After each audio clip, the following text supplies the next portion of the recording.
Assalamualaikum warahmatullahi wabarakatuh. Selamat pagi anak-anak. Jumpa lagi pada pembelajaran daring kali ini, Selasa 28 Juli 2020. Kali ini kita akan belajar tentang tema 1, pertumbuhan dan perkembangan, subtema 2, pertumbuhan dan perkembangan manusia.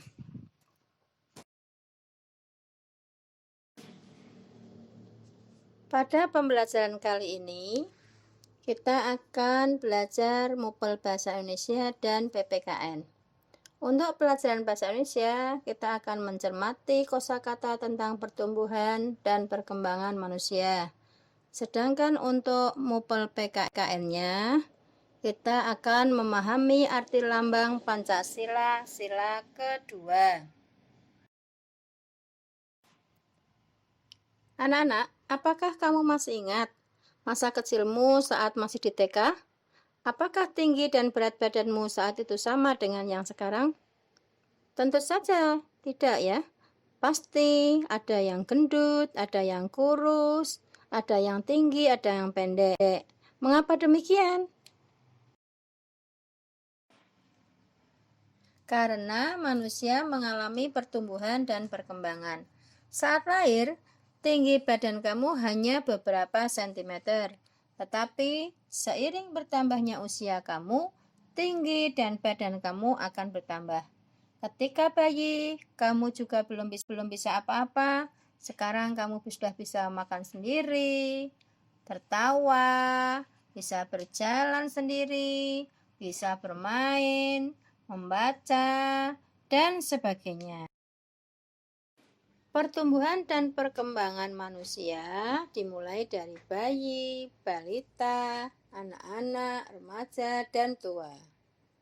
Anak-anak yang tadinya baru lahir ada yang 3 kg, tingginya mungkin 50 cm, sekarang sudah bertambah tinggi dan bertambah berat. Bertambahnya tinggi dan berat badan kita, kamu, itu disebut pertumbuhan. Sedangkan setelah mengalami pertumbuhan, kita mengalami perkembangan. Kemampuan kita bisa merangkak, berjalan, membaca, menulis, dan sebagainya. Itu berarti kita sudah mengalami perkembangan. Sampai di sini, anak-anak sudah bisa membedakan ya antara pertumbuhan dan perkembangan. Pertumbuhan dan perkembangan manusia itu dipengaruhi oleh beberapa hal, antara lain makanan. Makanan yang kita makan hendaknya makanan yang bergizi. Makanan bergizi sangat penting untuk pertumbuhan dan perkembangan tubuh kita. Karena makanan itu berguna untuk memberikan tenaga dan mengatur semua proses dalam tubuh kita. Anak-anak, makanan yang kita makan sehari-hari itu hendaknya mengandung 4 sehat 5 sempurna. Perlu kamu perhatikan, di situ terdapat makanan pokok, lauk pauk, sayur mayur, buah-buahan, dan ditambah susu. Sudahkah kalian makan makanan seperti itu? Itu namanya makanan 4 sehat 5 sempurna. Dengan makanan tersebut, kita akan bisa menjaga imunitas tubuh kita dengan baik, tidak mudah terserang penyakit, kita menjadi anak yang sehat.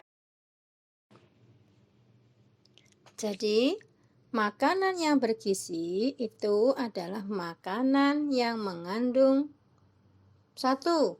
Makanan pokok, 2. Lauk pauk, 3. Sayur-sayuran, 4. Buah-buahan, 5. Susu, yang dinamakan dengan makanan 4 sehat 5 sempurna. Makanan pokok. Makanan pokok itu makanan yang bisa membuat kita itu kenyang. Makanan yang mengenyangkan. Makanan yang mengandung karbohidrat. Seperti nasi, jagung, roti, kentang, ketela, dan sebagainya. Sedangkan lauk pauk itu bisa kita bedakan menjadi dua, mengandung protein nabati dan protein hewani. Apa itu protein nabati? Protein yang berasal dari tumbuh-tumbuhan. Contohnya, tempe, tahu, itu berasal dari kacang kedelai. Yang mana kacang kedelai adalah tumbuh-tumbuhan. Makanya dinamakan mengandung protein nabati. Bagus untuk pertumbuhan kita. Yang kedua, protein hewani. Protein hewani itu adalah protein yang berasal dari hewan. Misalnya daging, telur, ikan yang berasal dari hewan. Itulah yang dinamakan dengan protein hewani. Sudahkah kalian makan seperti itu?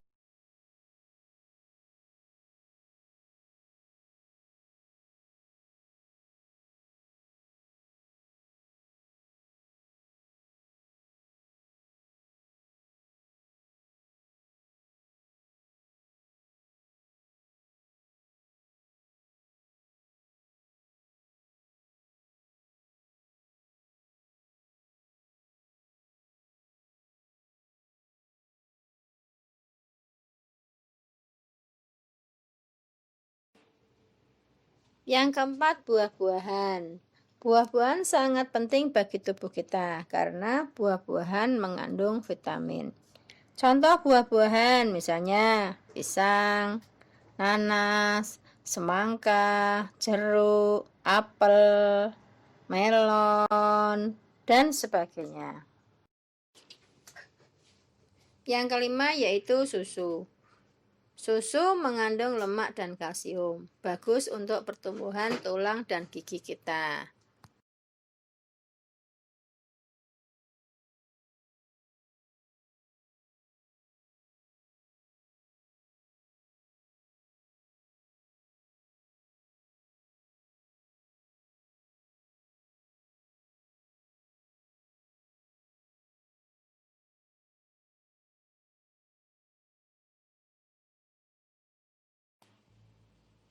Anak-anak, setelah kita mempelajari MUPEL Bahasa Indonesia, kita belajar PPKN ya. Kita akan belajar saling menghargai perbedaan.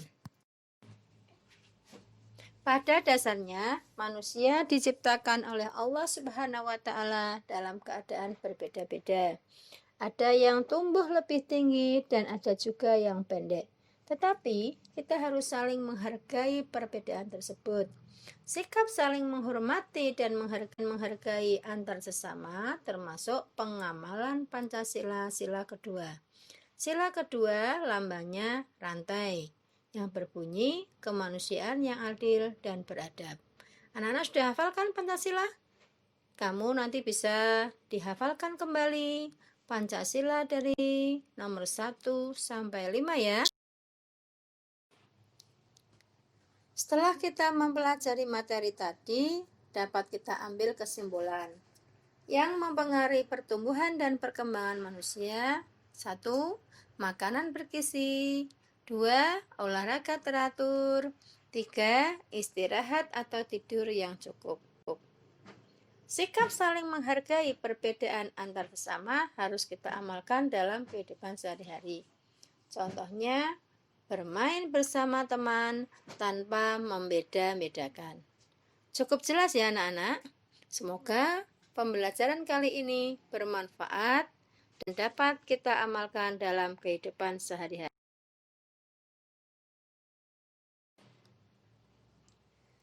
Sekian dulu ya anak-anak. Sampai jumpa pada pembelajaran berikutnya.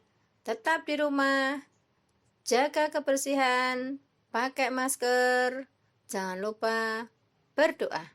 Assalamualaikum warahmatullahi wabarakatuh.